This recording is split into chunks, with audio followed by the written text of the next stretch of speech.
What's up, y'all? I hope you're doing great. It is Saturday, October 3rd. What's up? What's up? It's 2 p.m. here in Montreal, Canada.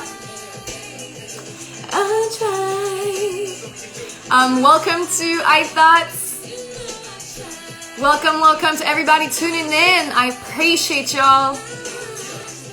I'm very good. How about you? Hey. Yes. So to break it down to the people who haven't tuned in at EyeThoughts previously before, because I took a couple of weeks off / months on doing these. EyeThoughts, the concept is discussions for the soul. It's all about vibing with the guests and discussing about things that I find and that we find to be relevant for us nowadays with everything that's going on in the world. I appreciate you, DJ Senless. However, I already have my guest for today. It's Melanie Ré. She's actually on. She's gonna come through real quick, real soon. Just breaking it down before she goes on. What's up to everybody tuning in? What's up, George? What's up, Naz? Like I said, EyeThoughts is not a DJ live. It's not, I don't usually have a bunch of people hop on and off. It's one guest and it's a conversation with this guest. I call discussions for the soul. It's all about sharing good vibes, good energy, good tips about life, our experiences, all this stuff. And the focus on the upcoming weeks on the EyeThoughts is you are not depressed. So what I want to say and do with that message is basically show y'all that there's a way to empower one another while recognizing the way that we feel, without necessarily discussing it in a way where it's a condition, because we are in a situation right now in this world where there's just so much shit going on. We'll have the illusion that we're depressed, but we're just in circumstances that are heavy, you know, and there's a big difference. And there are ways to empower one another. There are ways to find tools to get through these periods without allowing things such as depression to sink in our minds and deal with as a condition more than we need to, you know?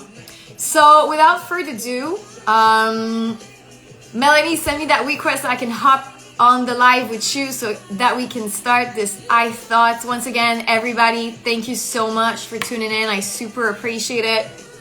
Like I said, I started doing this again. I was doing it before every week.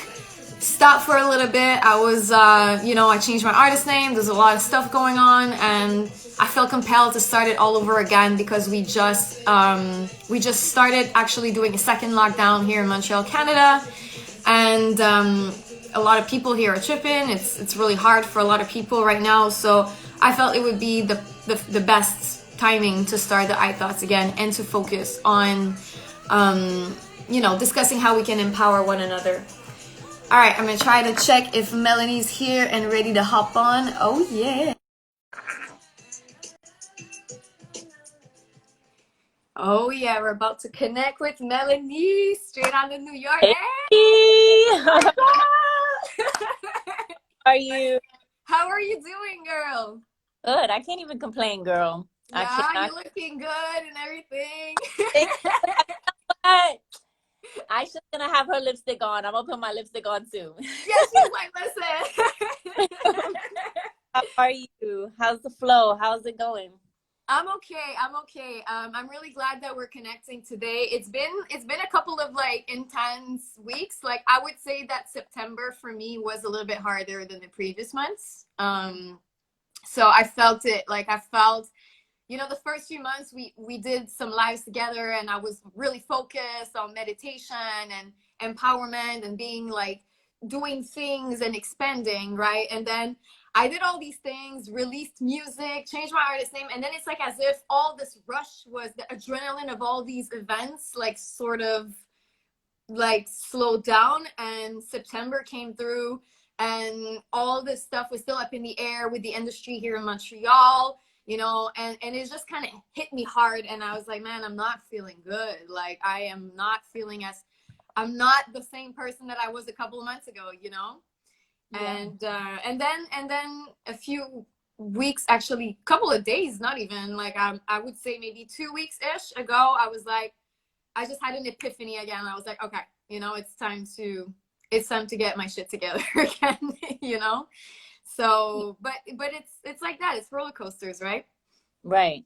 Right. And I How think about you?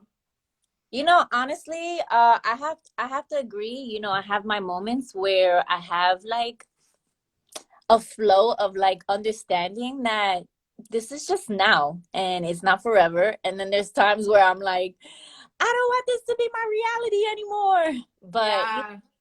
the day, like, I feel like I'm the designer of my thoughts, and my Mhm. thoughts are how I'm going to like perceive life. Yeah. And I just really need to always shift my conversations, and not fall into that black hole of, Mm.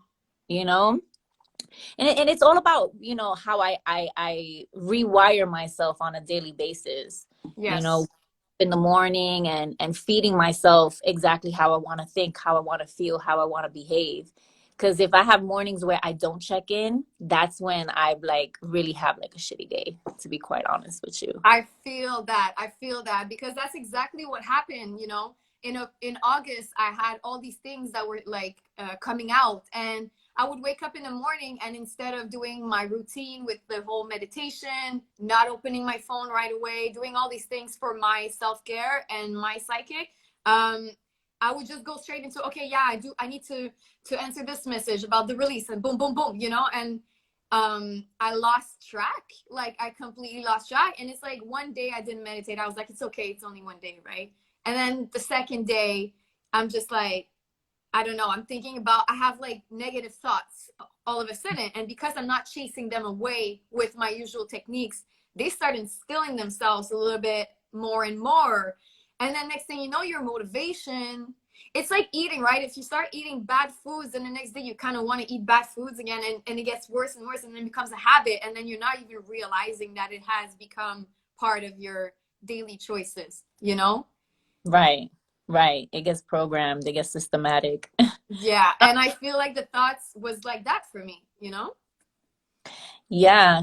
So I see that you say we are not depressed, Yeah. and I was kind of hype about this conversation, because of someone that um there was a time in my life where I had chose to lead this life of depression, and have these like negative conversations, and it's like, okay, we are not depressed. It's like, how do you want to see life, and how do you crawl out of that freaking hole that you dug up for yourself, and Yes.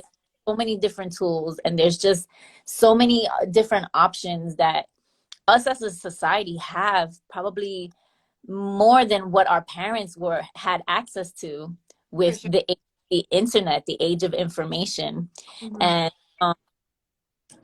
and it's crazy because we're always ever evolving. So one day tools will work for you, and then the next day you need to grab some new tools and see what else is going to work for you. Yes, because we're always expanding, like you said, you know what I mean? So it's like what worked for you yesterday, even in life in general, like your friendships, your job, like your relationship, what worked for you last year might not work for you today, and that's okay, you know? And the tools you have to feel good that used to work, might not work anymore because you're evolving and you're requiring a higher uh awareness level type of approach, you know? Right, absolutely. I mean, just to carry on with that statement, I mean, as we're always evolving, I think the pursuit of just having a self devotion practice, and really having this obsession of transformation, is really what's going to push you out of that state of depression, of Yes. always having seconds. So I was inspired over the summer to do this process of inner child work, where I decided to set timers on my phone, uh, Mm. at like 12 o'clock, 3 o'clock, and then 6 o'clock. And then it would be like checking with inner child. So I would literally drop whatever I was doing, and I would just sit with myself, and I would check in with my kid. And I would have specific questions like, how are you feeling right now? How are you feeling? Are your needs being fulfilled? What can I do right now to make you feel better? And Mm. like, okay, everyone knows, pretty much, that knows me, knows I'm a mom. Yeah. And I still have to raise myself. And it's like I'm raising a child, but I also have to raise myself. And I think ultimately it comes to asking yourself the right questions. Just letting yourself sit with these questions and letting spirit flow through so that you can get these answers that are authentically your truth, you know?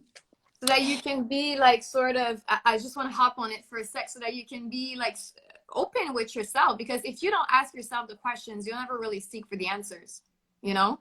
You'll have data, go in and out, but you won't work your brain into answering yourself. Like, why am I doing this? By the way, like you did say you're a mom, and I want to share like what you do. Like, you're amazing. You do so much. Like, you're, you know, like active wellness, spiritual guide, dancer, actress, model, singer. So there's so many beautiful layers to you, which is why I wanted to have you on this platform to discuss the subject. And I want to shout out everybody that's tuning in, because, you know, also people are getting used to EyeThoughts all over again. Big shout out to DJ Beeman, Germany, Kenti, Nigeria.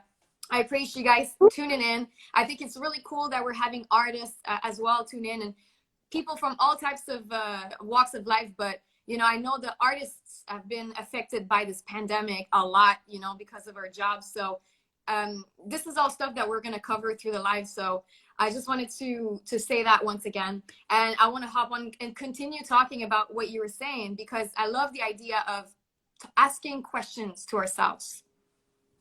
Yes. Yeah. Like, just keep it simple. I mean, my favorite question to ask myself is, how do I want to think? And I'll go into it bold. I want to think big. I want to think balance. I want to think clarity. I want to think in a way that feels natural and new to me. And then I'll go into, how do I want to feel? I want to feel happy. I want to feel painless. Like, I'll just go through all the things that I want to feel. Yes. And I go through what I want to behave, how I want to behave. And I'll be like, I want to behave nonviolent. I want to behave with ease. I want to be gentle, you know, and just all the things that I want to experience that I may have self-abandoned the day before. So then I can allow myself to reflect, and then I'll just reassess how I want to act, think, and behave. Correct. So then, correct. And it for me, you know, sometimes I don't even just do it in the morning. Sometimes I have to check myself during the day, you know, Yes. and just be like, okay, Melanie, you're acting a little bugged out right now. You need to check it. I gotta check myself right now, because I don't like where it's going.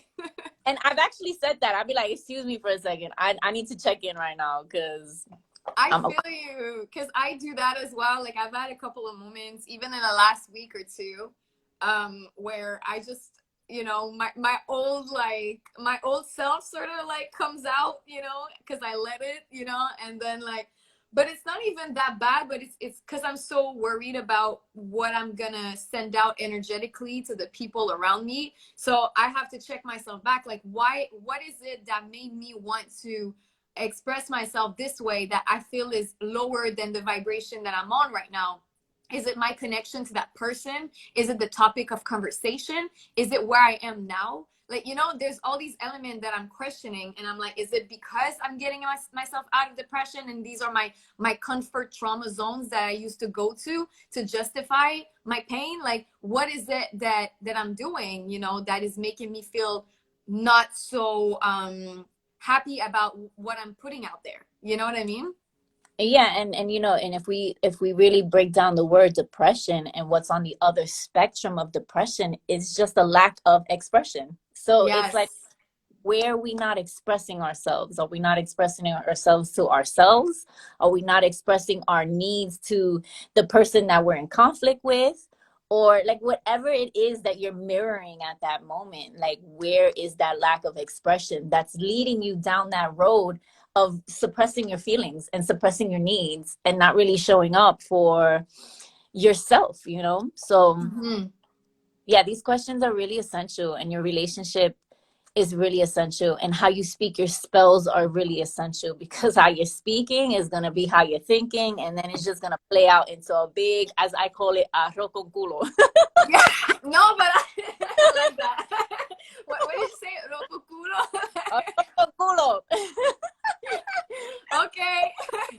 No, but I like that because, you know, and the thing is, that's what's been going on a lot. And that's why I want us to focus on that topic, saying you're not depressed, because I want to strip away the association that people are putting are doing with themselves in that word, you know, because right now there's so many factors that make you unable to express. That doesn't mean that you as an individual have a mental illness of or a mental disbalance of depression. It's because you're taking away from your source, you're taking away from your go-tos when it comes to your coping mechanisms, your ways of handling expression, self-expression. For example, all the artists that saw their platforms getting taken away from them, you know, throughout all this period, and who still keeps on witnessing more and more, less and less opportunities and more things being stripped away from them, because we just entered our second lockdown, by the way, here, where bars and restaurants are closed all over again.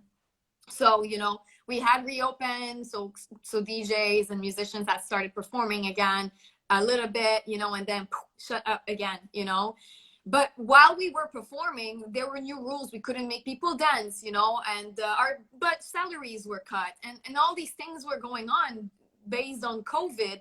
So it's like we're giving back our platform, but not really. But then there's all these rules, and our self-expression is not really natural anymore. It's not really what it's supposed to be. And it's like, I'm in a fucking matrix, you know? Yeah. Yeah. And, you know, just to expand on that, I think the entire planet is going through some serious trauma with this whole COVID. And especially we all as a human nation need to really find expression, especially creative expression. And for those that the lifestyle of creative expression and that are being suppressed, you know, I feel it. I feel it as well, you know, and you know, it's really disturbing to hear that Montreal right now is going through another lockdown. But ultimately, this is all by design. You know, when people are not fully expressing themselves, then they will be enslaved. You know, it's a tactic to slave people from really getting in touch with spirit, getting in touch with God. And the more that we are in touch with our hearts and with God, we are not going to be in a controlled space. And No. I think that the elites, or, you know, whatever you want to call them, like, they kind of know this information and they suppress this type of connection with spirit. And that's really really unfortunate that people were banned from dancing. Like, for me, like, it's our birthright to dance, you know. That just is just a straight direction to like our relationship with the cosmos, you know. So Well, yeah, because I even the video that you put out at some point, I think it was for a certain it was announcing a certain technique or a live that you were gonna do, if I'm not wrong. yeah, I on the fall equinox, I did an event called the Sensual Serpent, and I was collaborating with a friend of mine with Kundalini Yoga and just traditional sensual feminine moves. The whole concept of bringing both worlds together is Kundalini is yoga that is complete sex energy, life force energy. So it's tapping into that technology and really opening up those parts of us with that force of energy with spirit.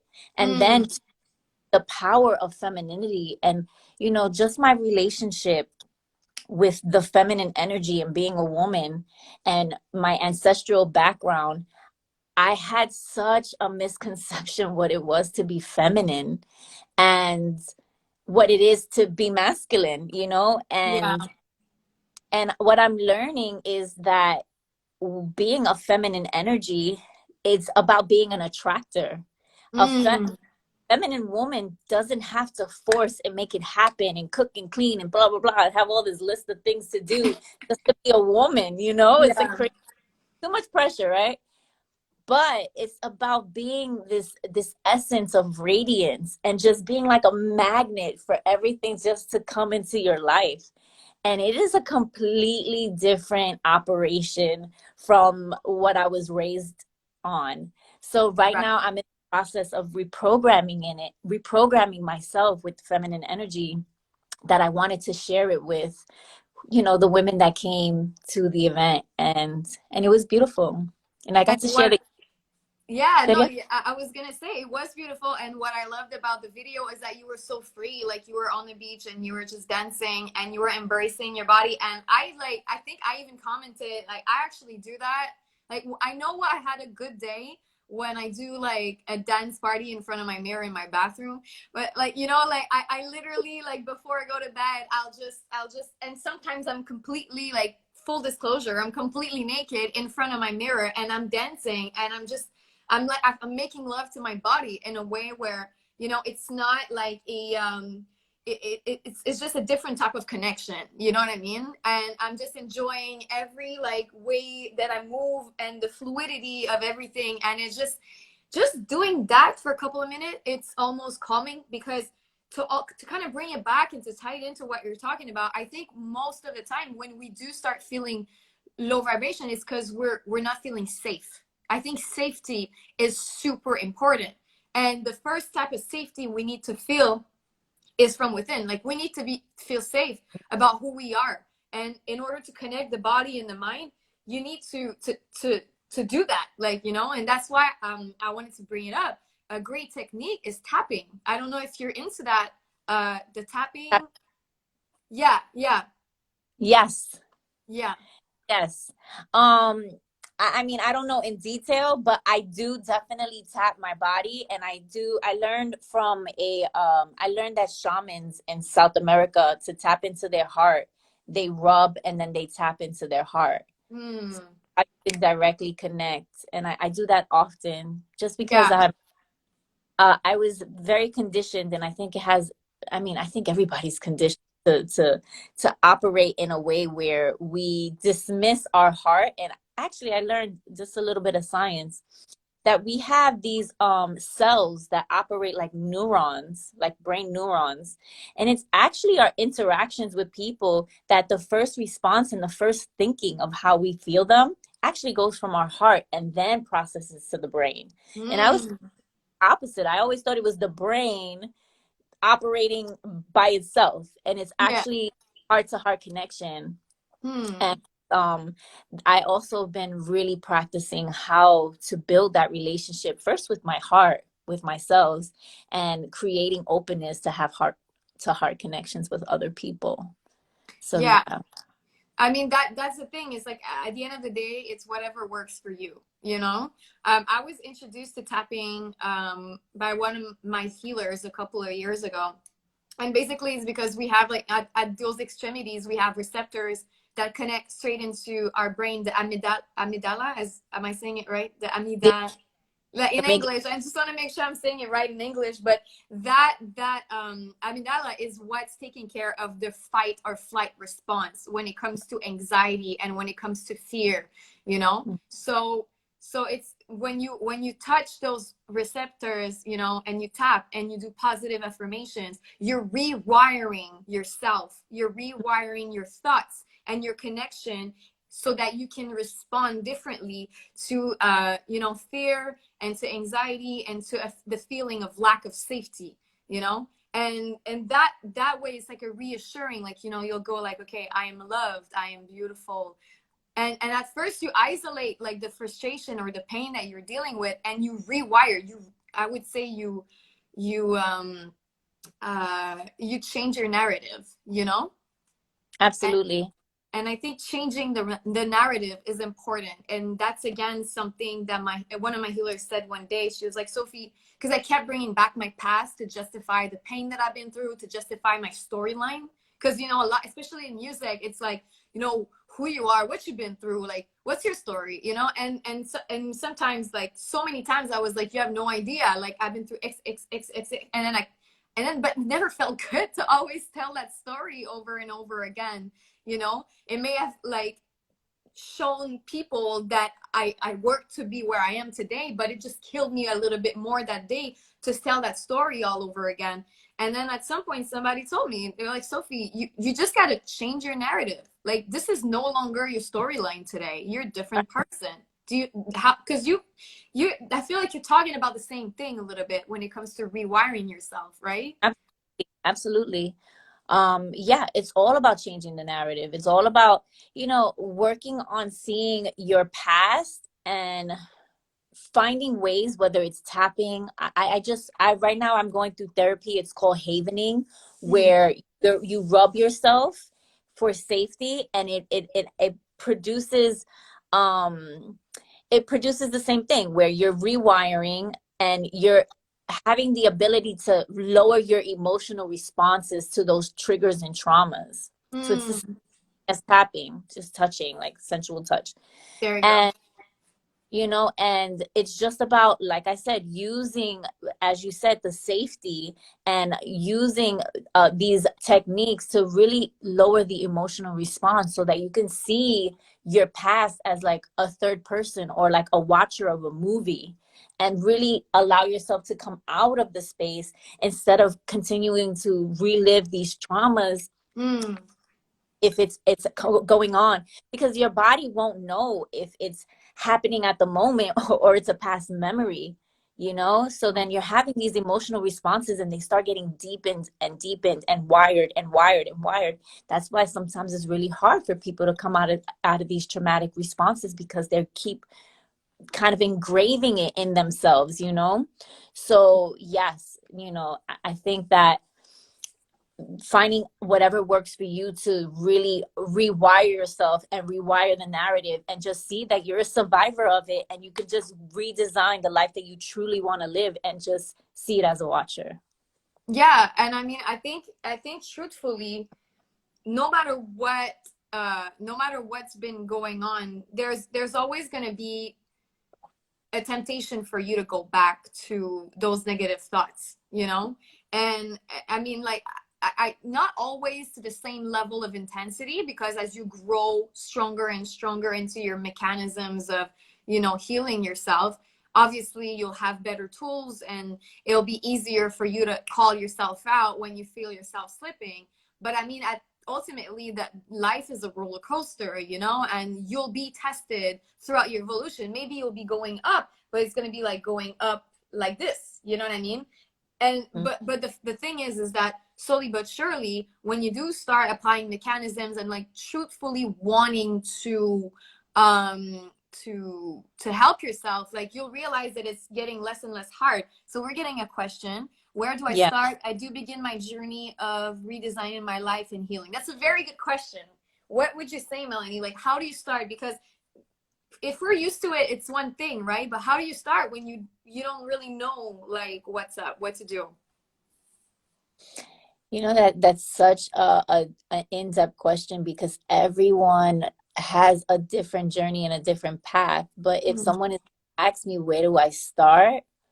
I really would say is just really building a relationship with your heart, and Mm. asking your heart the right questions, because we have, as a society, we've been conditioned to like self-abandon, especially our heart.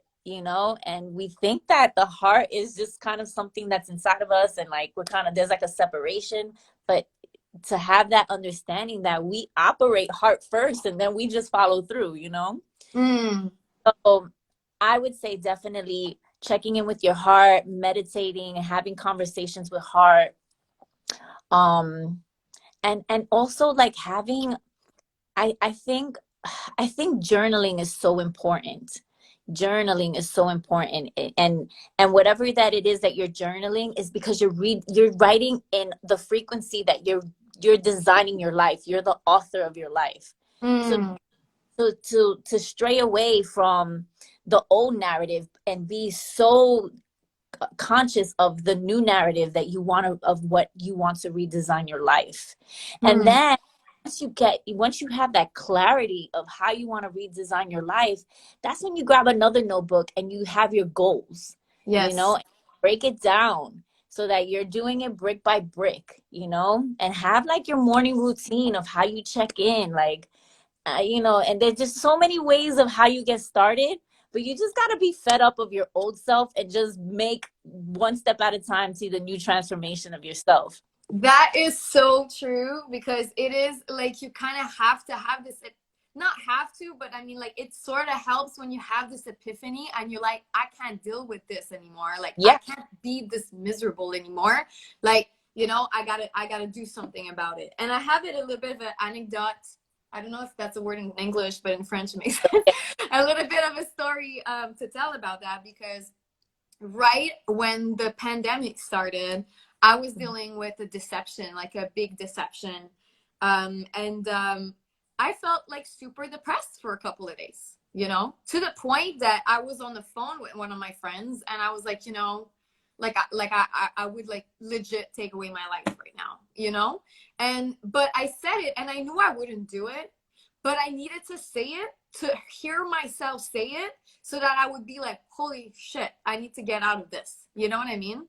And the events that follow that really shocked me and showed me how disconnected we are from communicating our emotions. Because you know, somebody asked us, where do you start? I think communication is key. Like, and if you can't communicate with somebody, if you don't have that support system in your life, then you have to communicate with yourself. But at the end of the day, it is communication, and you have to get real. And I remember that friend that I confessed to ended up kind of like shaming me and was like, well, you shouldn't say these things, you know, like, what if I took that seriously?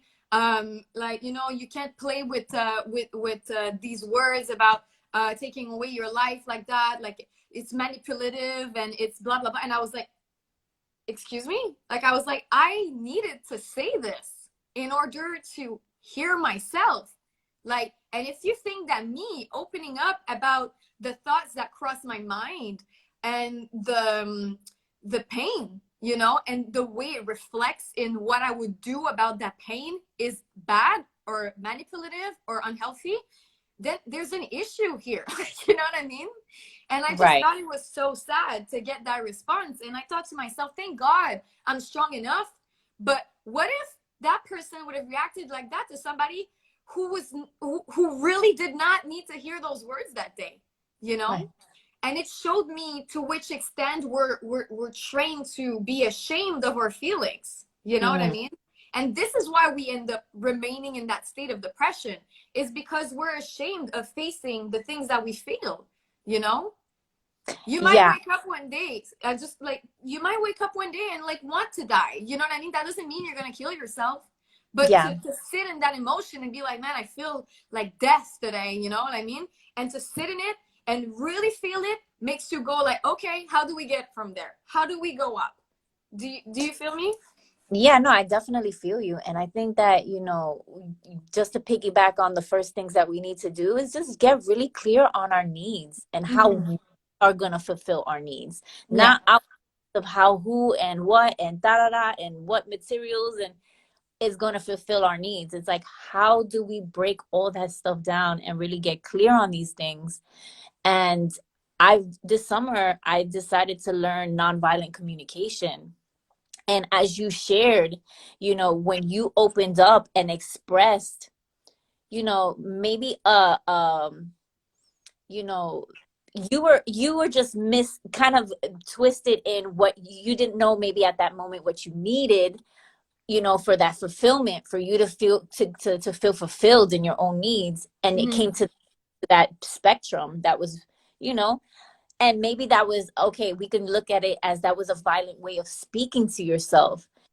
But in a society, we don't have the tools to communicate non-violently to people. We don't even have tools to communicate non-violently to ourselves. So, you know, so that when I read this book by Marshall Rosenberg, he spoke that mental illness has nothing to do with the way your brain is functioning. Mental illness has everything to do with the lack of education, a lack of knowledge of how you should be communicating with yourself and reflect how you could be communicating with the world. Yes. You know, and your friend was just operating based upon how her ancestors were operating. So she lacked the tools of how to be empathetic for you at that moment and in that time. You know, I really recommend this book, man. I have what a little. Is it? Can you say it? Yes, I can absolutely send it to you. It's called Nonviolent Communication. Nonviolent communication. I decided to have like this little group where we link up on IG and we talk about nonviolent communication. I sent them like nine sessions, audible sessions of about nonviolent communication. And what I intend to do is eventually have Zooms where we can start practicing this nonviolent communication, because at the end of the day, it's a completely new skill. Like, Right. it has to be applied knowledge. It has to, you got to kind of work it out like a dance routine, because if not, like, it's just gonna like. So yes, I totally agree with you with starting with communication. Totally agree with you with nonviolent communication to ourselves, so that we can that onto all our relations, Yeah, and I think it's like, and first of all, like that's really cool what you're working on, and that's why I wanted to also bring you on the platforms that people can follow you and check in and tap in, because I see a couple of the comments coming through like previously saying that these are conversations that need to be heard, and I agree. I feel like more conversations like this need to be happening, and this is why I wanted to bring back EyeThoughts, and I just think right now so much is not really properly well addressed. So much is addressed on the physical response, like on the right away, on the head to head, like, and it's all about ego, and it's all about proving a point. But like, what are you proving? Who are you proving it to? Like, how do you feel at the end of the day when you've gone through all the emotions that you've gone through and you sit with yourself? And I think, the reason why people are so dishonest with themselves is because they're afraid of the message they're going to hear when they sit with themselves in silence, truly. And the thing I would have to say is, like, don't be afraid of your demons, because you do need to sit with them and have tea and discuss with them where they're coming from and why they sat at your table before telling them that the night is over. And so, for me, that was a big thing. Like, throughout all my life, I was really good at pointing out my demons and where they came from, but I just didn't have the tools. Like you said, it's a lot about lack of tools, and when you grow up in like emotional lack and, abandonment or abuse, like, you're like, these traumas go directly with, your response to situations and experiences with people as you grow older. And you can carry, like, you can be 65 years old and still reacting based on trauma from when you were 3, if you don't address these demons, if you just cope, like quick coping mechanisms that are unhealthy. Yeah, no, I agree. We as I think as a humankind, we lack the skills of that language, and it's language. It's speaking these spells, and and I think it comes down to, it's all by design. Yeah. It's all by, and I mean, we come from a history of being slaves, and we are still in this weird system of modern enslavement.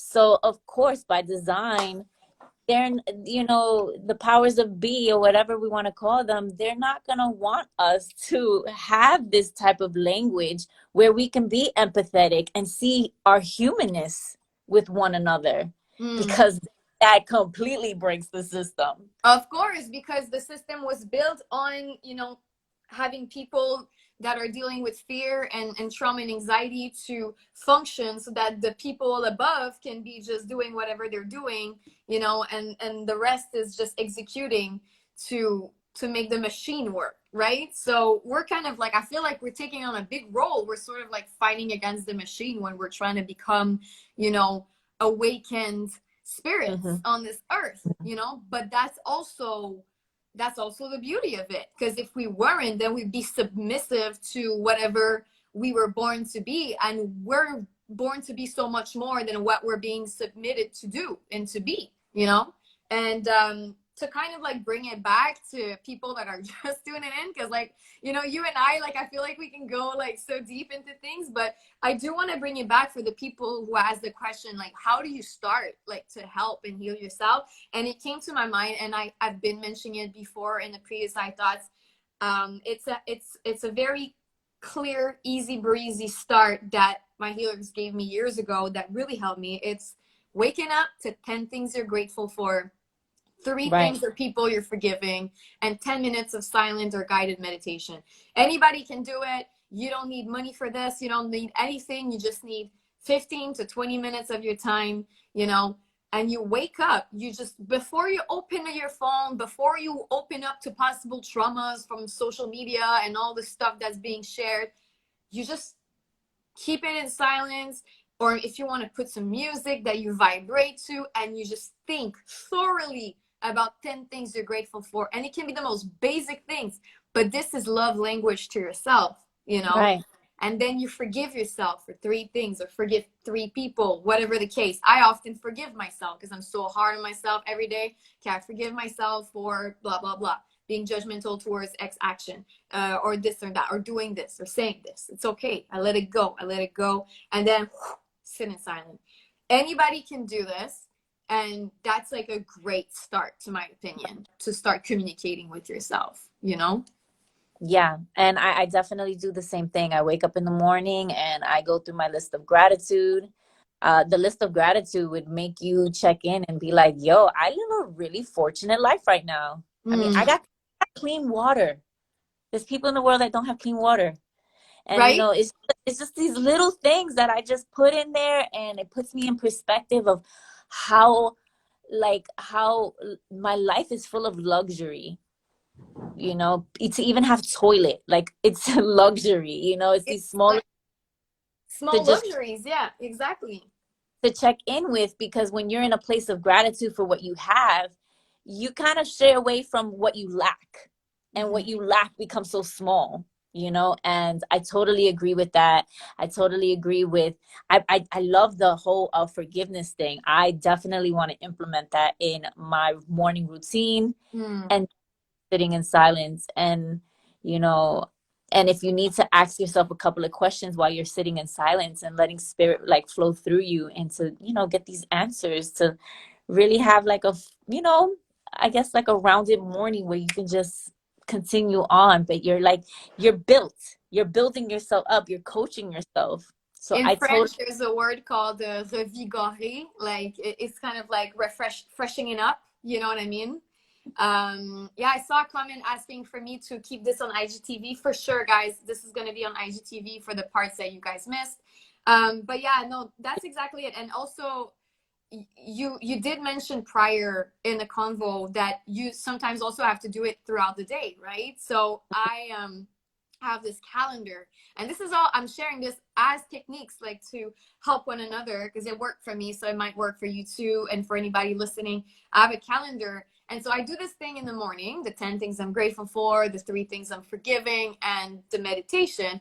And then at night, I have a calendar of gratefulness, and I write one thing I'm grateful about that day at the end of the day. So I don't know, maybe I saw my family that day and it was great. So I'm grateful for my family, you know? So at the end of, so basically every time I go write that, I have a calendar of all types of things that I went through that month, you know, that I could be grateful for from that month, no matter how shitty or good the month was overall with events in the world. I can look at, okay, that day, you know what? It might have been a terrible day in the world, but this happened and I was grateful for it, you know? And this is right. all like conditioning your head to think differently. You know what I mean? Yeah, I love that. I mean, I also have a morning routine and a bedtime routine. Mm.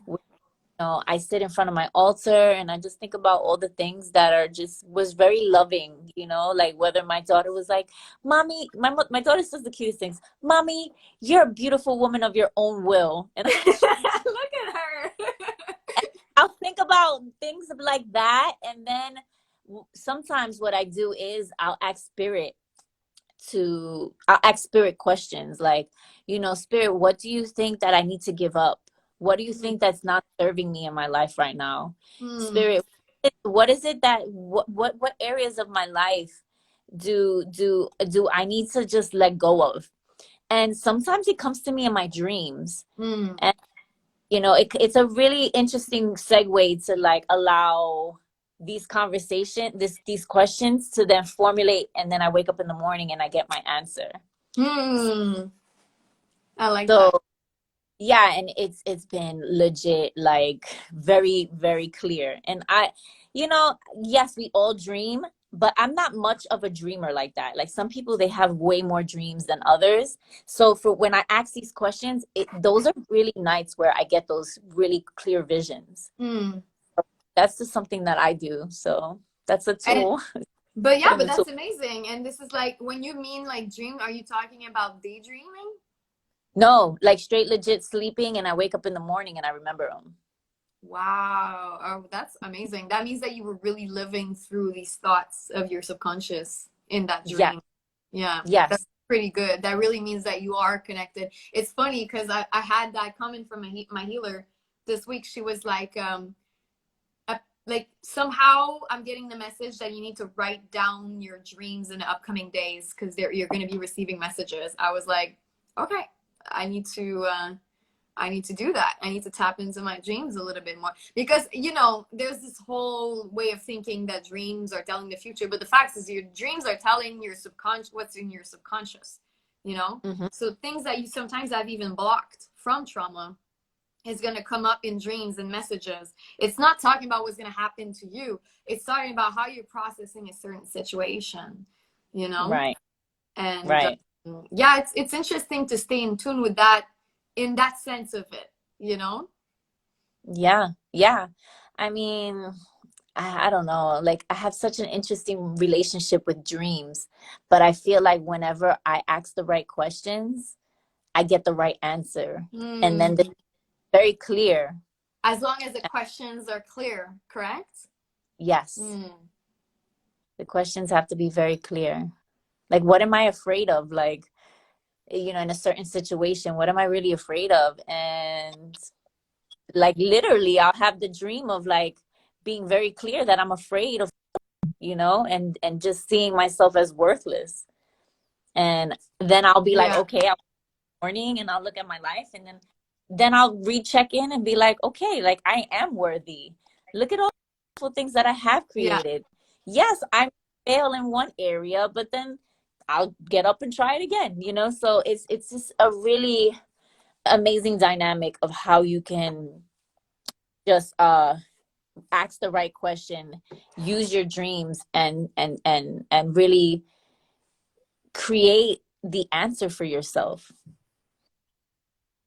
right. So yeah. It's good because also I see I'm not she was saying she or he, I'm not sure, is saying mirror meditation has been helpful for me. That's when you stand in front of a mirror and thank your body parts for their daily functions.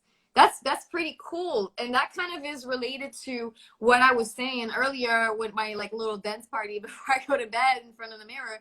It's kind of like the same thing. Like I'll be like grabbing my arm and grabbing my hand and watching it and then moving with it and then being like, oh, like look at this part of my body, look at the way it moves. And it's giving appreciation to each and every part of your body without that pressure of society and life. I love people that are into fitness. I think it's amazing, but I think there's also so much pressure sometimes when it comes to fitness and when it comes to um, um, linking the idea of your body being healthy and being in shape by just like the physical aspect and the physical approach of it. There's the body appreciation that is also super important in order for you to love yourself. You can go to the gym all your life and lose all this weight, be full of muscle, and still hate every inch of your skin, truthfully, in the deep inside. And so the best way I do feel to yes, hi Amanda, you're female. Amen. I didn't want to, like sometimes you um but yeah, I think the connection is very important. You need to connect the physical with the inner and the spiritual in every healing, even when it comes to your physical body and your body parts. Like if you don't you know love them the way they are, and no matter how much you're going to train them to become something else, they're still your cells. I want to say I thank God for you, Amanda, because I struggle with being so body conscious. I'm a little emotional right now. Oh. And like being a mother and like my body changing and like me getting older and all those things, like I actually am gonna take you on and jump in front of the mirror, butt ass naked, and just really give the parts of my body that I've shamed some real love because it's functioning so healthy. And like maybe it's not as perfect as I was with my 20s. But, you know, like, I have so much to be grateful for because I still have all my limbs and I still function in a very healthy way. So I want to say thank you, Amanda, because that's an amazing tool. Yes, Absolutely. big shout out, Amanda. I love this moment right now. I'm feeling this. I'm getting teary-eyed actually because I feel the same way. I do feel yeah, totally. Thank you so much, Amanda. You're once again, Amanda was talking about doing mirror meditation, looking at your body, literally like naked, and thanking every body part for functioning, you know, and I think that's such a beautiful technique, and I'm definitely gonna do that today for sure. Definitely gonna do that because I have also, like, you know, in the past, like, you know, seen my body not in the most positive way, you know, due to trauma, due to some type of, like, you know, lack of appreciation for self, you know, and, you know, being told things throughout growing up and all the conditioning that we go through, you know, as women and as men, because men too, like, you know, like, let's not make it all about, like, either, you know, no matter who you are in this world, like, we are taught to look a certain way and be a certain way in order for us to be doing well. But at the end of the day, like, you need to appreciate yourself whatsoever, no matter what goes on. And I see so much beauty in people, and I see them shaming themselves and hating parts of their bodies and parts of who they are, and I'm like, are you kidding me? Like, you're fully healthy, you're functioning, you have all the tools to keep going today, you know. Like, you need to thank each, and, like, even sometimes I'll have, like, you know, quick thoughts like, oh yeah, I used to, like you said, you know, in my 20s I used to, you know, not have this or etc. And then I'm like, hold the fuck up, this is my story, you know. This is Right. my story. Like, I'm my story, and my story, it was not perfect, and there you go, and it's still amazing the way that it is, because I'm here today and I'm functioning, and there's another day I can use in my body, you know. So yeah, it's amazing. I went Yeah. off a little bit too. Oh, it's all reminders. It's all reminders. All of this is a reminder. Yeah. Well, It's like emotion moments. I know. I know you're gonna. Yes, yes, Melanie. Big shout out. You have a daughter. Your created life. You are powerful. I love it, Amanda. Coming through with the beauty today. You know. But it is true, Melanie. You're a beautiful person, and that is why I wanted you to be on this platform to discuss this, because I think you carry so much light and so much truth, and I love people like that. You know, I associate myself to that kind of approach in life, and that's why I feel like we connect so well when we discuss about these things, and just in general too. And yeah, like, I do want you to know that I respect you so much for, you know, your relationship with your daughter, and how you're capable of, you know, being so open and true with her, and open and true with yourself and your work and your art. It's amazing. Thank you so much. And I'm so inspired by you too. I always see you and you're always shining and you always represent. And yeah, like, you have the ability to be, like, just so fearless in your work and so courageous in your work. You know, it's really inspiring. I mean, I'm like this, like, really interesting. I'm like a turtle. Like, I'll come out and then I'll go in. But you always spot on, and I really admire that so much about you. I appreciate that, girl. Like, some days it feels like more demanding than others, but I told myself to always follow through. And if I need a break, like, and just to end like this, because I know you're gonna have to go soon. If I Mm-hmm. need a break, sometimes I take it. Don't get me wrong. Like, you know, and sometimes we get those pressure, because I follow some people online, and they're like, you know, posting on social media, if you stop posting, it's because you're insecure.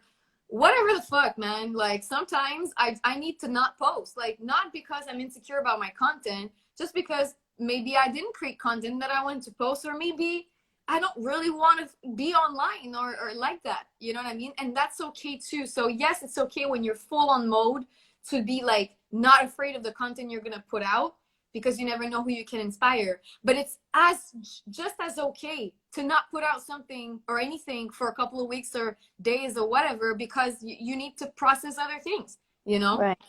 And Right. some people will say, well, it's good to show your bad days too. It will inspire others.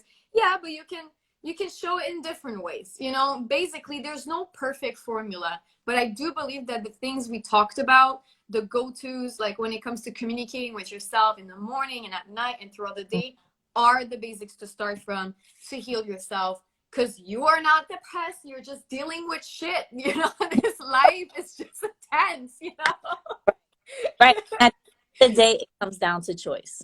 Yes. What are you going to feed? You're going to feed your ego, or you're going to feed your heart? So, you know, it comes And down to choice.